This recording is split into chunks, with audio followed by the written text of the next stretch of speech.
Good morning, students. Today in a science class we are going to learn about lesson 1 laws of motion part 3 part.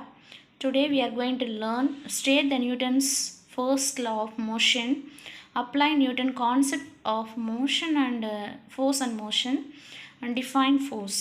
Newton first law of motion. An object at rest will remain at rest. ஒரு object வந்து ரெஸ்ட்டில் இருந்தால் அது rest கண்டிஷனில் தான் இருக்கும். Here that is object it is in a motion, that is the object it is in a motion condition only. Okay, move பண்ணால் மூவில் தான் இருக்கும். ஓகே, ஸோ இது எப்போ வந்து அதோட கண்டிஷன் வந்து சேஞ்ச் ஆகும் அப்படின்னா that is acted on by in a unbalanced force. So இப்போ ரெஸ்ட் கண்டிஷனில் உள்ள பாலே கிக் பண்ணால் மட்டும்தான், அதை ஒரு அன்பேலன்ஸ்டு ஃபோர்ஸ் அது மேலே ஒர்க் பண்ணால் மட்டும்தான் அதோட கண்டிஷனை சேஞ்ச் பண்ணும். மூமெண்ட்டில் இருக்க ஒரு திங்ஸை ஒரு எக்ஸ்டர்னல் அன்பேலன்ஸ்டு ஃபோர்ஸ் ஆக்ட் பண்ணுற வரைக்கும் அது மூமெண்ட்டில் தான் இருக்கும். ஸோ அந்த ஒரு அன்பேலன்ஸ்டு ஃபோர்ஸில் பட்டதுக்கப்புறம் ஸோ என்னாகும் அப்படின்னா அதோட கண்டிஷன் வந்து சேஞ்ச் ஆகும். So every body continues to be its state. Okay, so ஒவ்வொரு திங்ஸும் அதோட ஸ்டேட்டை வந்து கண்டினியூ பண்ணும். It is maybe in a rest or in a uniform motion along in a straight line. Okay, yeah. So when it is has been able to change means unless it is acted upon by some external force. So ஒரு external force act பண்ணுற வரைக்கும் it is having in a continue in a state only. Okay, so this is only Newton first law. Do you understand? Newton first law, you see that and the boy is in a motion condition. Okay, yeah. So what happened when the motionல ஒரு force வந்து act ஆகுது, but object வந்து ஏன் வந்து அவன் வந்து கீழே பறந்து அதை தாண்டி விழுகிறான் அப்படின்னா, ஏன்னா அவனோட கண்டிஷன் வந்து என்ன பண்ண முடியலன்னா சேஞ்ச் பண்ண முடியல. ஓகே, அவன் மூமெண்ட்டில் இருக்கிறது மூமெண்ட்லேயே தான் இருக்கான். அந்த ஆப்ஜெக்ட் வந்து ஸ்டாப் ஆனாலும் அந்த ஆப்ஜெக்ட் வந்து எப்போ ஸ்டாப் ஆகுது, ஒரு அன்பேலன்ஸ்டு ஃபோர்ஸ் ஆக்ட் பண்ணதுக்கப்புறம் தான் அது ஸ்டாப் ஆகுது. பட் ஆனால் he is having in a motion condition. Okay, so அவன் வந்து ஸ்டாப் ஆகிறதுக்கு ஒரு ஃபோர்ஸ் இருந்ததுன்னா so he will P stop. Okay, so that is object at rest remain at rest, and object in motion remains in motion at constant speed and in a straight line. So okay, unless acted upon by an unbalanced force. Do you understand, ma? This is only Newton's first law. This law states that every body continues to be in a state of rest or the state of uniform motion along a straight line unless it is acted upon by some external force. Okay, this is otherwise we called as in a law of inertia. Keep in mind, this is otherwise we called as in a law of inertia. Okay, so next one we are going to study about in a force. What is force? Force is a push or pull effort, external effort in the form of push or pull. Push, sorry, this is a push, this is a pull, this is a push, this is a pull. ஓகேயா, so இங்கே கேட்டிருக்காங்க என்ன பண்ணும் எது அப்படின்னு கேட்டிருக்காங்க, நம்ம tick பண்ணுற மாதிரி இருக்கும். So what happen in that in a force? Push or pull produce that in a motion of static body. Move ஆகாத பாடியை மூவ் பண்ண வைக்கும். ஓகேயா, that is only force. Push or pull stops or try to stop a moving body. ஓகேயா, so stop move பண்ணுற ஒரு திங்ஸை stop பண்ணுறதுக்கு புஷ் ஆர் புல் நம்ம கொடுப்போம். Okay, push or pull changes, that is in a spelling mistakes is that direction, sorry, tries. Okay, so tries to change the direction of motion of a moving body. Okay, so இதனால் நம்ம என்ன பண்ண முடியும், for example இப்போ move பண்ணுறோன்னா அதோட மூமெண்ட்டோட டைரக்ஷனை நம்மளால் change பண்ண முடியும். டைரக்ஷன் சேஞ்ச் பண்ண முடியும், மூவ் பண்ண வைக்க முடியும், மூவ் பண்ணுற ஆப்ஜெக்டை ஸ்டாப் பண்ண முடியும். So all these three things it is able to possible in a push or pull or external effect of force.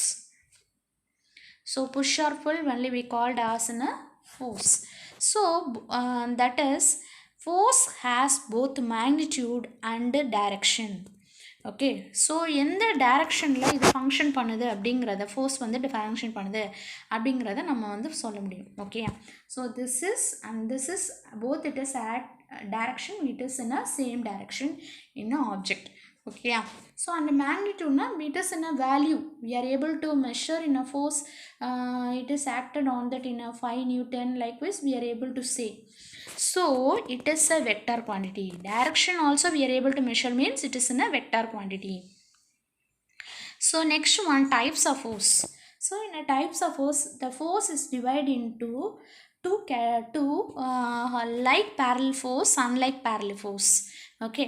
So like parallel force means two or more forces equal or unequal magnitude. Okay. So ஈக்குவலாகவும் அதோட magnitude இருக்கலாம், amount வந்து ஃபோர்ஸோட amount வந்து கம்மியாகவும் இருக்கலாம், கூடவும் இருக்கலாம். But it is having in a same direction, it is working in a same direction in a parallel. That means it is we called as in a like parallel force. இப்போ ஒரு back உள்ள apple எடுத்திருக்காங்க, இது எல்லாமே எந்த side அதோட force இருக்குன்னா டவுனில் இருக்கும். ஓகேயா. So this is a parallel like parallel force. Unlike parallel force means you see this in an apple. Okay. So அந்த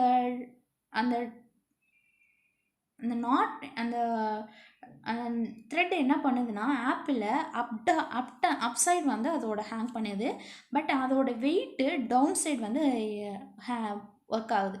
okay. This is unlike parallel force.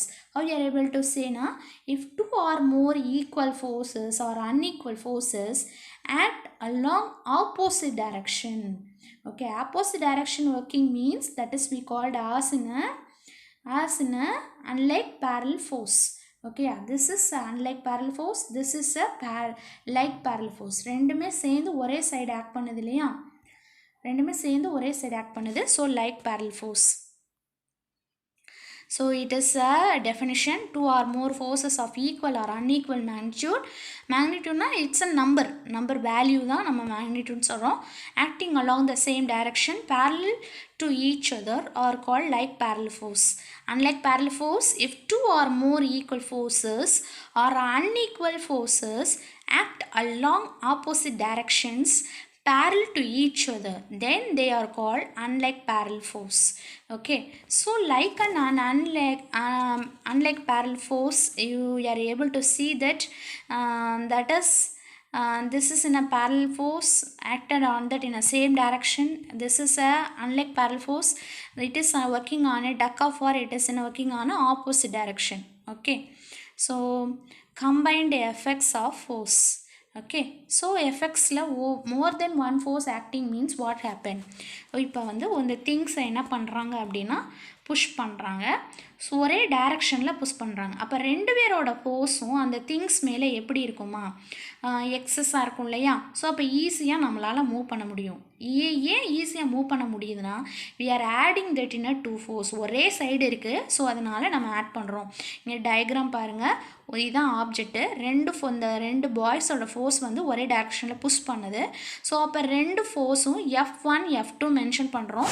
So அப்போ இந்த ஆப்ஜெக்ட் மேலே ஃபங்க்ஷன் ஆகிற டோட்டல் ஃபோர்ஸை வந்து ஃபோர்ஸ் நெட் அப்படின்னு mention பண்ணுறோம். F1 + F2 ரெண்டே ஆட் பண்ணோம்னா we are getting that in a total force. For example, first boy வந்து 5 நியூட்டனும் செகண்ட் பாய் வந்து 2 நியூட்டன் ஃபோர்ஸும் அப்ளை பண்ணுறாங்கன்னா டோட்டல் வேணாமா 7 நியூட்டன். ஓகே. அப்போ 7 நியூட்டன் ஃபோர்ஸ் வந்து அந்த ஆப்ஜெக்ட் மேலே ஃபங்க்ஷன் ஆகிட்டுருக்கு அப்படின்னு அர்த்தம். ஓகேயா. ஸோ நெக்ஸ்ட் ஒன் பாருங்கள்,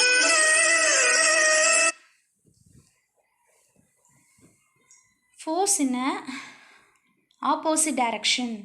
Opposite directionனா டூ ஃபோர்ஸ் ஆக்ட் ஆகிட்டுருக்கு, பட் ரெண்டு ஃபோர்ஸும் ஆப்போசிட் டைரக்ஷனில் ஃபங்க்ஷன் ஆகிட்டுருக்கு. ஸோ இதை எப்படி மெஷர் பண்ணலாம் அப்படின்னா, F1 is greater means F1 minus F2, F2 is greater means F2 minus F1. எது லார்ஜஸ்ட்டோ அதிலருந்து இன்னொன்று சப்ராக்ட் பண்ணோன்னா அதான். ஃபார் எக்ஸாம்பிள் அந்த சைடு வந்து இந்த திங்ஸ் வந்து ஆப்ஜெக்ட் மூவ் பண்ணும். For example this boy is F1 வந்து 5 நியூட்டனும் இந்த பாய் வந்து 4 நியூட்டனும் கொடுக்குறான். ஓகேயா? ஸோ அப்போ ஆப்போசிட் டைரக்ஷன் ஃபங்க்ஷன் பண்ணுறாங்க. அப்போ 5 மைனஸ் 4 ஈக்குவல் டு 1. அப்போ என்ன பண்ணும், 5 நியூட்டன் கொடுக்குற பையன் சைடு லைட்டாக 1 நியூட்டன் ஃபோர்ஸ் வந்து ஆக்ட் ஆகும். ஓகேயா? So this is only it is mention. So parallel equal force are acting in opposite direction in the same line of action. So you see that இப்போ வந்து ரெண்டு ஃபோர்ஸும் ஈக்குவலாக இருக்குது. ரெண்டு பேரும் கொடுக்குறது 5 நியூட்டன் இருக்குன்னா அப்போ அந்த திங்ஸ் மூவ் ஆகுமா? மூவ் ஆகாது. அப்போ என்ன பண்ணும், what happen, it is opposite direction working in a equal amount of force means the net force is a 0. That's only it is mention. Okay, next one we are going to see that in a resultant force. Resultant force is what means when several forces act simultaneously on the same body, then the combined effect of a multiple force can be represented by a single force, which is termed as resultant force. It is equal to the vector sum. Okay, so இப்போ பாருங்க, ஒரு one man only it is here moving that in a object. ஓகேயா? So அப்போ வந்து force கம்மியாக இருக்கும். 2 man it is acting means இப்போ 2 + 2 அப்படின்னா இங்கே வந்து 2 நியூட்டன் தான் ஒர்க் ஆகும். இங்கே 2 + 2னா 4 நியூட்டன் ஒர்க் ஆகும். ஸோ 2 + 2 + 2னா தட் இஸ் 6 நியூட்டன் ஒர்க் ஆகும். So what happen, it is addition same டைரக்ஷனில் ஒர்க் பண்ணுறப்ப நம்ம வந்து we are getting that in a more force. Okay, so sum of 13 forces only we called as in a resultant force. Okay, so next one is a balanced force. Next one maatrama, balanced force. What is the meaning of balanced force? If the resultant force of all the forces acting on the body is equal to 0. Okay, so 0வாக இருந்ததுன்னா அதை நம்ம என்ன சொல்கிறோம், balanced force. நம்ம stand பண்ணி நிற்கிறோன்னா நம்ம கொடுக்குற இதுவும் அங்கே கீழேருந்து வர்ற இதுவும் ஃபோர்ஸும் ஈக்குவலாக இருக்கனால தான் நம்ம ஸ்டாண்ட் பண்ணி நிற்க முடியுது. Okay, so that only we called as in a balanced force. ஓகேயா? And then unbalanced force means, so what happen if the resultant force is not equal to 0, அது 0வா இல்லை அப்படின்னா what happen, then the force of a motion due to unbalanced force. Okay, இப்போ for example இப்போ அது fly பண்ணணும் அப்படின்னா என்ன பண்ணணும்னா அந்த பேர்டை அந்த ஏருக்கு ஈக்குவலான ஃபோர்ஸை வந்து அது கொடுத்து மேலே போகணும். ஓகேயா? ஸோ இப்போ அது வந்து கீழே டவுனில் வரணும் அப்படின்னா என்ன பண்ணும், அதோட ஃபோர்ஸை வந்து கம்மி பண்ணிட்டாலே போதும்.